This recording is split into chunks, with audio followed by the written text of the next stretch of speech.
Good morning, welcome to TERRA at Home. I'm here with Colleen Zimmerman from TERRA, and we're at our potting bench in our store here off number 6 Highway, and we're talking about creating some beautiful pots outside, and but trying to take a different approach and think outside the box a little bit. Yeah, there's so many different choices when it comes to container gardening that you don't have to just stick with your marigolds and your geraniums. Right, and that's and really is, it's hard sometimes for people to think outside of that, really, right? Because I mean that's something they've been used to. So let's talk about some of the options that we have. Sure. One of the big things since we've had such hot and dry summers are succulents.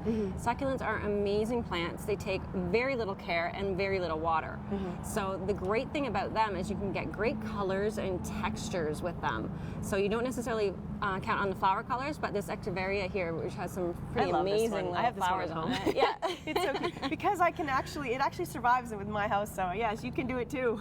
Yeah, and that one you can bring it inside too. So a lot of the inside plants that you think of as house tropicals, put them in a container and put them on your patio. Yeah. Once we have the nice conditions outside, then go ahead and do this. And the great thing about succulents, as you say, is that they are low maintenance because they hold so much of the water inside of their leaves, right? So these are great for hot, sunny conditions, particularly like on the patio, on a balcony, or on a deck where it's like direct sun all day long. And they don't really grow at a super fast pace, right? No. So it's not like you're having to really almost little maintenance at all. Exactly. They're great because since there's not a whole lot of flower in them, you don't have to deadhead them. You don't have to worry about all of that, but you still get great impact with the color and the textures of them. Okay, so that's a great idea. So that's one option. Okay. And then we can also go tropical and as well as perennial. Sure. So you can put perennials in pots. Things like hostas work amazingly well in pots, as well as different grasses. This is called fireworks. So this is an annual grass. But just that solely in a pot, raised up, would be just incredible. Like in this black pot here, would look great. So then that would give you texture, and then it's combining all the containers on your patio too. Don't just have one container, have a whole bunch of them. So have some with combination plants in it, and have some with just a solitary plant in it. Sure, and go and group them. And again, when you're creating that outdoor living space, right, we all know that plant life inside our home makes us feel good, so outside as well. Surround your patio, and it just sort of gives it, again, all of the different elements that you need to kind of give it that cozy little space, right? So when you're grouping all these beautiful plants together, it's just going to add to the look. Exactly. It's just like framing wherever you're sitting. Sure. So it's just like, you put your collection of frames on the wall. This is like putting a collection of frames on your patio. Okay. All right. So we're actually going to build one today, give some people an idea. So another one that's great, this one's just loaded with buds and ready to pop, is your hibiscus. So this one can go out in full sun as well. These are awesome, and some of these grow really, really big too. They do. So choose the pot accordingly. So this one here, since I'm doing a combination of plants in, there's kind of a medium size, and the plant itself is kind of medium size, so that'll help contain them. Right. And then I've also got, this is called Coral Bells. So this is a perennial, but it's got great leaf color. It does have some really delicate, dainty little flowers that will come. But you're right, a lot of people don't think about putting perennials in pots sometimes, right? Yeah, they think they should be going into their garden in the ground and to stay there forever and ever. Exactly. But this can. Oh, for sure. Combining things. And we also have like some of the other tropicals that you can use too. This is a butterfly. They call it a butterfly plant because the leaves kind of look like butterflies. And then there's also, things with like brightly colored variegated leaves that give really good accent too. I like those too. So I think with this one we're going to go dramatic. Okay. And this is. But again, look at the color. Again, just with the leaves alone, the color variation you're getting, and the texture, as you say, as well. And of course, with the hibiscus, the flowers are so gorgeous, so you're going to get that nice pink pop there. And then go big. Like if you want that tropical look, get the big things. So things like the canna lilies that grow nice and tall, so it gives you some height.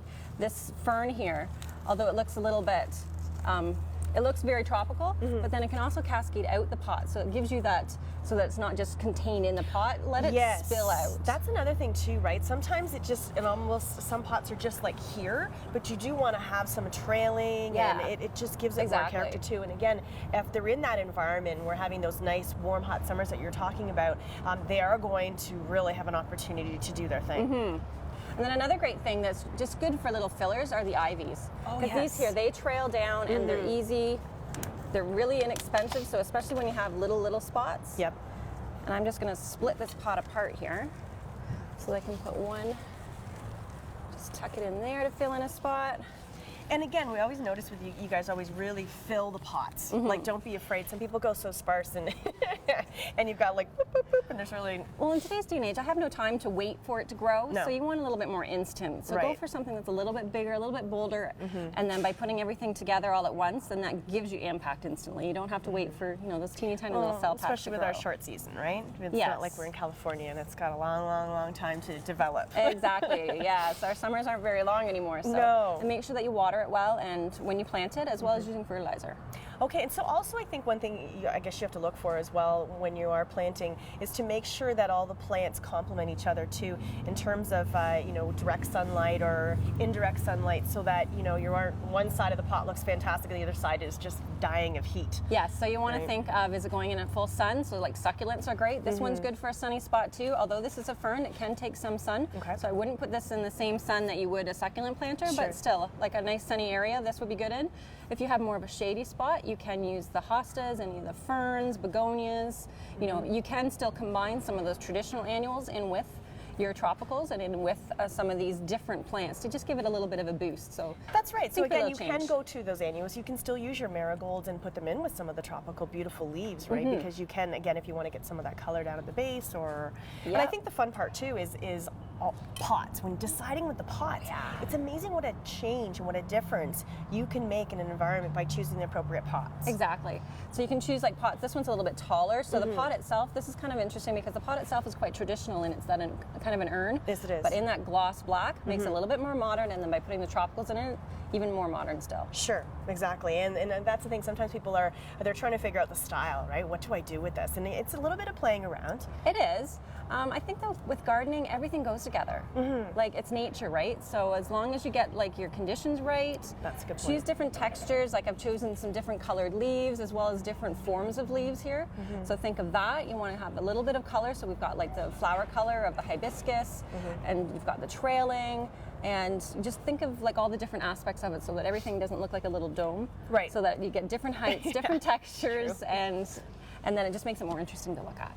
And that's the thing too, so when you're also, if you are kind of afraid of what you're putting together, as you mentioned, buying just a bunch of big tropical leaved plants and maybe making the pot the interesting part. Exactly. And maybe getting, right now we're seeing so many bright colors, so you get a whole bunch of bright colored pots with just simple green foliage. Exactly, you could just put like a Boston fern in a pot, or just a palm in a pot, or even just the hibiscus in a pot too, because you can get hibiscus in a larger size that are already well established. They're like, the ones I remember last year when we had them in, they were just out of this world, and I just kept staring at them. So I'm definitely going to get one this year. They're so gorgeous, and again, just those in themselves, just put some of those out on your patio, and you're blocking out your neighbors too at the same time. Exactly. Not that you want to do such things. Thank you, Colleen. Always so great to have some good information. And again, it's that time of year to start thinking about your pots, and hopefully this warm weather just continues all the way through, and these will flourish. All right, we'll be back with more TERRA at Home after this. When I dream in color. When I think of color, I think of TERRA.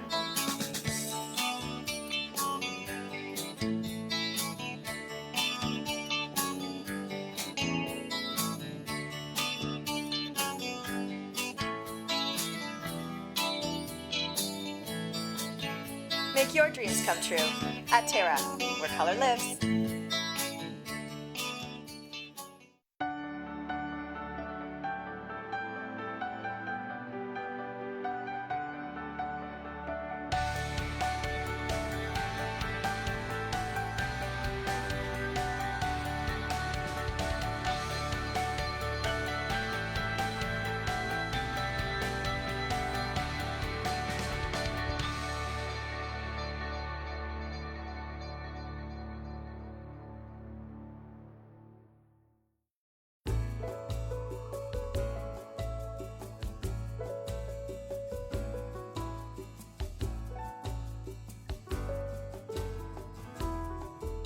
Heritage perennials. Look for us in the blue pots.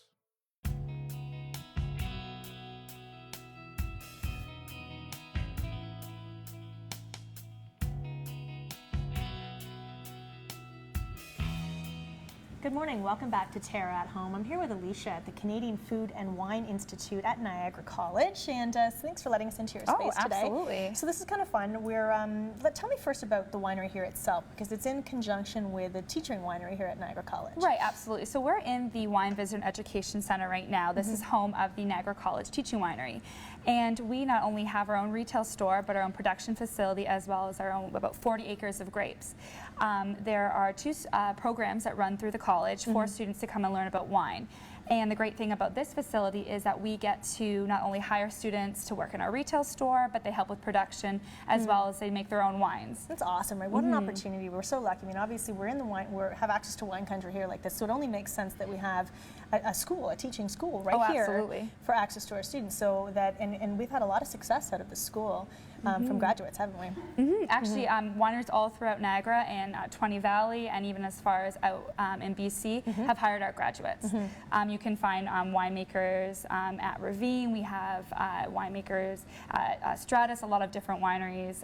So the graduates have been very successful. It's nice to see, right? And it's always good for new students to come in. And again, having all applications available to them, not just the winemaking, but as you said, it's when opening up your own winery in particular, there's a lot to think about. It's farming, it's the basics, but it's there's a lot to think about as running a business as well. Oh yeah, they learn everything from like actually making the wine to the business to marketing. There's just a whole lot of options for them. No, not at all. So here at the college, there's a lot of wine that is produced, some really interesting labels, and you were saying that this was one of the ones that more of it considered a student wine. Yeah, absolutely. So last year, the students in the wine business management program, they teamed together to create a label, and they presented it to a panel of judges, and this was actually the label that was chosen for our new line of wine. So it's our Balance series, and you can even actually see it has NC in it for Niagara College, and I mean it's just a very attractive label. And you guys have had some great successes from your wines here as well, right? Some awards, and so it's actually really good and encouraging for the students to see, something that they've had hands-on produced have success. Absolutely, and they're all VQA wines, and we actually just released a couple of our varietals in the LCBO.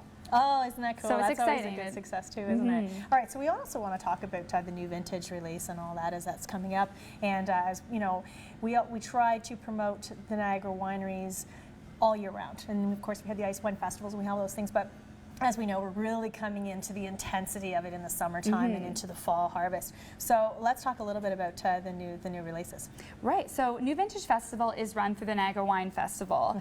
It's one of the 3 events that they host each year, and it's definitely one of the most favorite events. It kind of kicks off summer, has a great feel to it. It does. And there's 2 different aspects to it. So the first is a discovery passport. This is a great way for anybody coming to Niagara to be able to sample wineries and culinary pairings. So this is actually what we have in front of us here. So New Vintage Passport starts in June, on June 14th and 15th, and the 21st to the 22nd. And people can come and purchase a passport and go to 8 different wineries. So what we have for you today is our pairing. It is smoked trout with chive sour cream on a crispy wonton. Wow. And you pair it with a wine, and it really creates quite a delicious. So there's supposed to be a complement. You're supposed to notice that each complement the other, right? So that's why I guess it's so cool to have food and wine together. So of course you have the culinary students working with the wine students, and together you've produced something like this, right? So it's supposed to make the wine taste better, right? So let's tell me a little bit about this wine, for example. Okay, so this is our 2012 Balance Sauvignon Blanc. This is from a very ripe vintage back in 2012. You got lively acidity. The palate has grapefruit and green apple, and it's just a nice mouth-watering finish to it. It's almost a bit of a pink to it, isn't there? You can see a little bit hiding in that, that gold there. And you're also going to get on the nose a hint of smokiness, which is what is so important. What our chefs at Benchmark actually took that smokiness, and it pairs well with the smoked trout. Makes sense, right? Very good. Okay, I'll give it a little taste. Very, very nice. I'll make a big mess if I try to pair this right now with the 2 of them, but I love the idea. Of course, the smokiness, as you say, off the nose, only makes sense to pair it with that. And again, that's what this is all about. So this whole adventure with the Discovery Pass is doing this at various wineries. And each winery is going to have their own inspiration, and it's just a great way to really marry food and wine together. Absolutely. So that's one part of the fun. And of course, is the kickoff with it as well, for the tailgate party, which is a total blast. Absolutely. So they always name the Grape King, which represents a winery, a family-owned winery. Not all the time, but often, like last year and with fielding. But so tell me this year, who is it? It's Wes Wiens, and this year it will be hosted at his vineyard right here in Niagara-on-the-Lake, so just actually about 5 minutes away. And it's really my most favorite time of year. It's tailgate party, so you're going to see trucks in there, wineries pouring. It's outside. And Absolutely, in the summer. There's going to be tons of different culinary restaurants there. Our restaurant Benchmark, that's run through the Canadian Food and Wine Institute, will be there. It's just a great time to come down and just enjoy the outdoors, celebrate Wes Wiens and all of his accomplishments, as well as Niagara wines and wines from 20 Valley. That's really fun. And again, so with this type of event and with the pass, again, how do you get access to buying the tickets to go to these different events and to have the Discovery Pass? So tickets are available online at niagarawinefestival.ca, and as well as any participating winery will have the passports for you to purchase, and the tailgate party tickets are sold online. Okay. Now you guys also have a food truck, which was added just about a year ago, so to the culinary side of things. And again, often when you see the food truck, you will see also the wine students as well. So tell me how this food truck, how does it all work? It sounds pretty fun. Well, we have a team of our culinary students, so it can be from any of the programs, the baking and pastry, the culinary management, or our apprentice program. And they'll serve the food, they create the menu, they work with our chef professors to create the menu. But it really changes, doesn't it? Because you're dealing with bakery and you're dealing with, as you say, absolutely. And it doesn't, I mean, it's just such a fun thing to have. You just pull up at parks, you can. But the students love it. Yeah, it's great. It's very fun. And the food's amazing too. Yeah. So now we're also obviously located inside the store, so the average public can come and go to Benchmark, as we all did today for lunch, but you can also come to the store and you can purchase all the wines that are made here. Yeah, absolutely. We also have a brewery and a greenhouse. That's the neat thing too. So there's a brewery. Now the brewery is interesting because you can actually come as a student and get that as that is your certificate. So you're a licensed. Right, a brewmaster. As a brewmaster. Isn't that neat? It is one of, there's so many opportunities here for students and learning. It's so great. Now what is your capacity? You're event coordinator here. Okay, go ahead. Continue. Yeah, so events for the winery or the brewery. And the best part about the job is I do get to work with the students. Okay, all right. Did you go to school here? I didn't actually, but I am born and raised in Niagara. Isn't that funny? So that's the thing, right? So you're dealing with, again, such a vast region. We have everything here that we need to offer. As you say, some students have gone up to the Okanagan, but you know what? We have it all right here, and what a great opportunity. So again, you can get the passes here, eventually here at this location and online, and what a fun opportunity and a way to kick off summer. So cheers. Absolutely. Thanks so much, Cheers. Alicia. More TERRA at home after this. When I dream in color. When I think of color, I think of TERRA.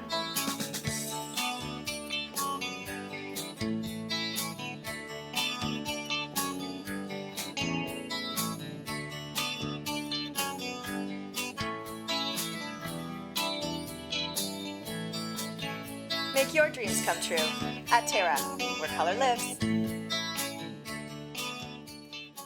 You've sat under them and built forts in them. You've swung from them and fell out of them. You've even fallen in love under them.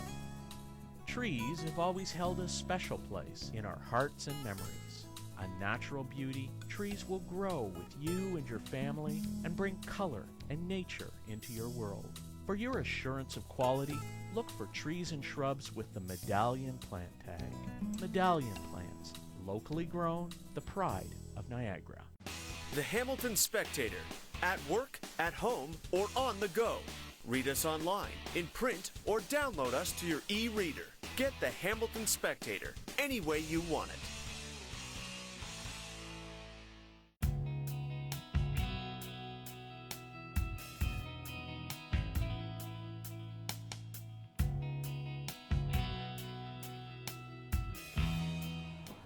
Good morning, welcome back to TERRA at Home. We're back with Chef Mark from La Piazza Allegra restaurant in Hamilton, and we are preparing a nice salmon dish. I love salmon, I love fish, and it's always nice to come up with a new recipe, something a little different. It's a little bit different. Yeah, okay, so what are we doing? Well, we're taking asparagus. We're into spring, and it's hopefully we're going to get some local asparagus, so it'll come into season nicely.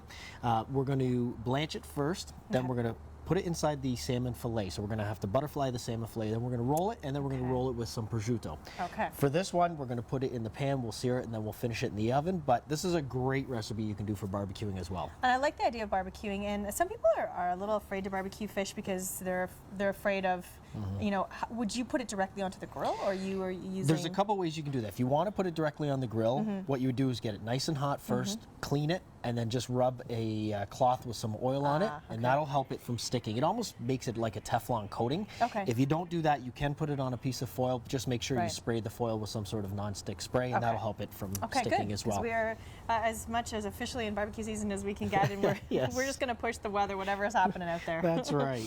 So what I'm going to do is, for the asparagus, I'm going to take the ends off. This is the woody part. I mean, you can always keep those if you want to do an asparagus soup. It's really nice. Okay. And we're going to throw them into some boiling salted water. And this is blanching. The only difference is, instead of taking them out and putting them into a cold bath, we're just going to go straight into the salmon. That way it stays nice and warm. Okay. So what I have here is a nice piece of salmon fillet. Okay, I've taken the skin off of that. And we're going to butterfly this. Now, there's a couple of ways. You can try to do it from the middle of the salmon, or you can start on this side. Because it's thin down here, which would have been the belly side of the salmon, I'm going to start over here. Okay. And I'm just going to slice it. I guess you probably need a fairly sharp knife to be doing this appropriately. You do need a sharp knife. And what you're going to want to do is go right through to open that right up. Okay. Just like that. Nice. I suppose you could use a whitefish or something like that for this as well, or? Yeah, you can use other. What I like about this is, going back to my Italian heritage, when you do all this, the prosciutto turns slightly white, and you got the salmon, and you got the green, so I got my colors in there, that's right. This is funny. There we go. So what we're going to do is we're going to salt that, and then we're going to add some pepper. So you have to make sure you have a thick enough fillet, right, to be able to butterfly it like that. It needs to be thick enough piece. Exactly. Okay. What I did is I went and handpicked it myself. So when you went and saw the salmon, you can get these center cuts if you want. This one was near the tail end because it does taper down a bit. Right. And when you roll it, you don't want it really, really thick. So you don't want the really thick belly portion of it because it'd be almost too much. Yes. Okay. You know? Yep. So what we're going to do is we're going to take out this asparagus. I love how it goes so bright green. That's basically how you know it's when it's ready. Like, look at that. It doesn't even. It's unbelievable. Yeah, it's the color. And the best way to check for asparagus when you're at your house is if you grab asparagus and you go to blanch it and you start to shake it, and it flops a little bit like that, beans or asparagus, then you know it's time to come out of that water. Okay. Any further than that, it starts turning that army green. The only reason we're blanching that is because you want that cooked, because you don't want to overcook the salmon. Right. That's a big mistake people make, is they overcook salmon. Oh, yes, I know. And then it actually doesn't, I love salmon so much, but if it's overcooked, it's not my... It dries out. It just all of a sudden changes the flavor even. Exactly, and you've lost all the properties that are, that the qualities you're looking for in salmon, which are those omega-3s. So we're going to start on one end here. Okay. And then we're just going to roll that. It's like molten lava right now, and a chef, you have like probably no feeling in your fingertips, right? You're just like touching hot asparagus. So we do that. Now I'm going to turn on my skillet over here, and we're going to do a little bit of olive oil. And this will help coat the bottom of the pan and stop it from sticking. And then we have our prosciutto, and we're going to wrap this. And so far, it's amazing how it's very simple, basic ingredients. But again, obviously, the prosciutto is going to give it a lot of flavor too, isn't it? It does. It gives it that saltiness that you're looking for on the outside of it. It gives it a little bit of a little heartier flavor to it, texture, and you can put as much or as little as you want. I'm a big fan of the prosciutto, so. One of your heritage once again, right? Exactly. So I'm going to cover this whole thing like this. Obviously, you don't want to prepare anything too far ahead when you're making fish, but you could do this the night before, right? If you were, I know people like to eat their fish nice and fresh, but could you do that and have it ready to go if you had people coming over? Well, what you could do is definitely blanch the asparagus ahead of time. Okay. You can fillet the salmon and have it open, ready to go. Yep.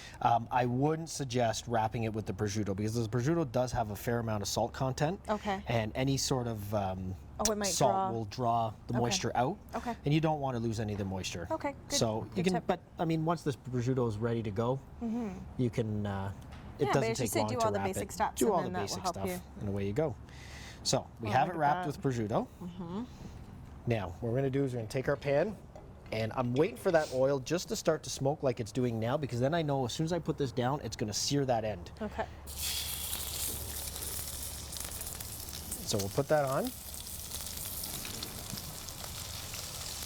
Wow. and we'll get that seared nicely. Prosciutto's kind of like bacon in a way. It makes things taste really good, doesn't it? It's a nice little accompaniment when It is very nice. It is very salted nice. cured meat. I'm going to put a little salt and pepper on the outside. Okay. And the only thing I'm not going to do is I'm not going to roll this or flip it on all sides, because it Okay. will want to open up still. Okay? So what I'm trying to do here is sear that one side. Okay. And then from there, we're going to put it straight into the oven. We're going to let it finish cooking in the oven. And the way you can tell is when you're looking at the end of the salmon, because you can still see a little bit there, as soon as you start seeing the salmon, what we call milking, when you see that white comes out, Right. that's when you know those omega-3 fats are really starting to cook. That's when it's done. Oh. Okay, so when you Okay. see that, doesn't matter rolled or not rolled, even Okay. at your house, Yep. you start putting the salmon in the That's a oven, good you tip. start seeing the white come out, it's time to come out of the oven because you don't want it overcooked. Okay. All right. And it's amazing how quickly fish does cook. It so does. you don't walk away. Just sometimes it's like what 8 minutes, 10 minutes, depending, right? Yeah, depending on how thick it is, it really doesn't take long. And, Okay. and unless it's one of those fish that you have to cook all the way Sure. through, which salmon isn't, Yeah. then you don't Okay. need to cook it. All right. So what we're gonna do is we're gonna take this and put this in the oven. Once we're finished within the pan, we'll come back and we'll plate it for you. Right back. When I dream in color. When I think of color, I think of TERRA. Make your dreams come true at TERRA, where color lives. You've sat under them and built forts in them. You've swung from them and fell out of them. You've even fallen in love under them. Trees have always held a special place in our hearts and memories. A natural beauty, trees will grow with you and your family and bring color and nature into your world. For your assurance of quality, look for trees and shrubs with the Medallion plant tag. Medallion plants, locally grown, the pride of Niagara.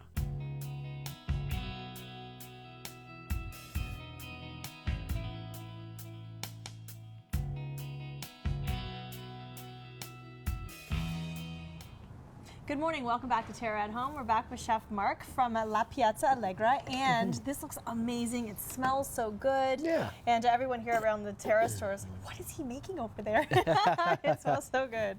All right, so it's all finished up. Yep. Just took it out of the oven. We took it out of the oven, and now what I'm going to do is we're going to get ready to plate it. So first thing I'm going to do, I'm going to let that sit for a minute, and while that's going on, I'm going to work on my plate presentation. So I still have some of that fresh prosciutto, so I'm going to make a little bed of the fresh prosciutto over here. Okay.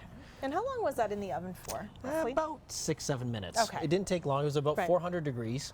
Now it was on a convection oven, so it will cook a little quicker there. Sure. But And you were saying also just watching for that little bit of, watching the fish turn a little milky, that really Yeah. helps to, get it from the pan to the oven to know that it's time to. it gives you some idea on good timing for Yes. sure. Okay. And then we'll do a little lemon garnish for this. Of course, I just want to remind all of our viewers as well, terragreenhouses.com is where you can find some of these lovely recipes that we prepare, and it's great. You can go on, you can put together a whole meal based on all the different recipes we've had over the last, many few years now. So. All right, now we're Okay. going to cut this. 'Cause the best thing about rolling stuff is show people what you've done, you know? Right, exactly, because it looks really neat on the inside. I love this because you can hear the prosciutto cracking. It's a nice little crisp on the outside.